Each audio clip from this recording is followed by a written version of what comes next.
Bonjour à tous, aujourd'hui nouvelle vidéo, on va s'intéresser au New Deal et plus particulièrement à la politique de Roosevelt durant sa présidence. Tout d'abord, Roosevelt était président de 1933 à 1945. Et Roosevelt, l'une de ses particularités, ça a été de faire des réformes assez ambitieuses pour l'économie américaine. Donc ces réformes, elles prennent généralement le nom de New Deal. Et le New Deal, c'est une politique vraiment interventionniste, et ça c'est très important dans l'histoire américaine, puisque la culture américaine, la culture économique américaine est davantage basée sur le laisser-faire, c'est-à-dire que l'État n'intervienne pas. Justement, l'absence d'un État interventionniste. Et donc, aller à contre-courant pour Roosevelt, c'est assez ambitieux, c'est assez audacieux.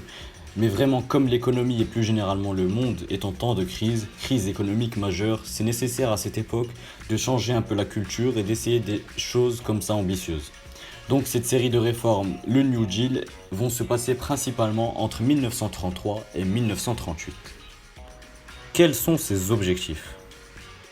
Premièrement, de soutenir les couches les plus pauvres, parce qu'on ne peut pas laisser la misère dans la rue. Un pays, tout simplement, ne peut pas laisser les gens mourir de faim, les plus pauvres mourir sans logement, etc.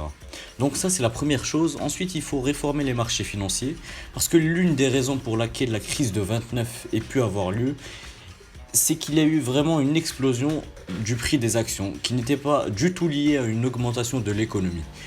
L'économie se portait bien, mais non pas excessivement bien, alors que les actions, elles, le prix flambait complètement.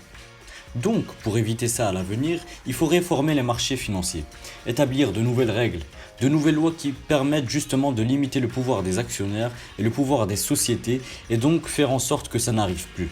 Ça, c'était donc la deuxième chose. La troisième chose, il faut redynamiser l'économie américaine, puisque la crise de 29 a rendu l'économie américaine complètement morte en quelque sorte.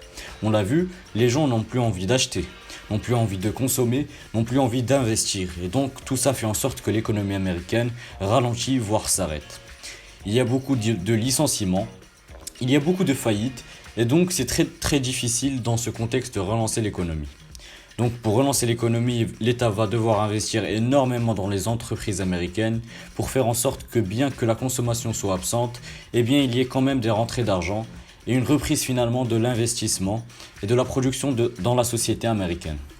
On peut donc distinguer deux périodes pour le New Deal. Les 100 premiers jours durant lesquels les mesures sont prises pour relancer l'économie et la période de 1935 à 1938 qui sont davantage des mesures sociales.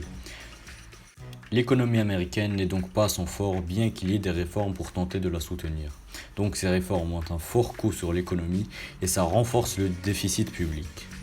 Donc voilà, c'était une petite vidéo pour insister sur le New Deal, l'importance de Roosevelt dans ce tournant de la crise de 29, avec ses trois mesures phares de soutien des couches les plus pauvres, de réforme des marchés financiers, de redynamisation de l'économie américaine. Et généralement, on peut dire que Roosevelt est assez uniquement acclamé pour le coup pour avoir réussi à tourner l'économie américaine et à mitiger la crise dans laquelle justement le crash boursier avait placé l'économie et plus généralement le monde. Voilà, j'espère que ça vous aura intéressé et si c'est le cas, n'hésitez pas à lâcher le petit j'aime et à vous abonner. On se revoit dans une prochaine vidéo. Peace.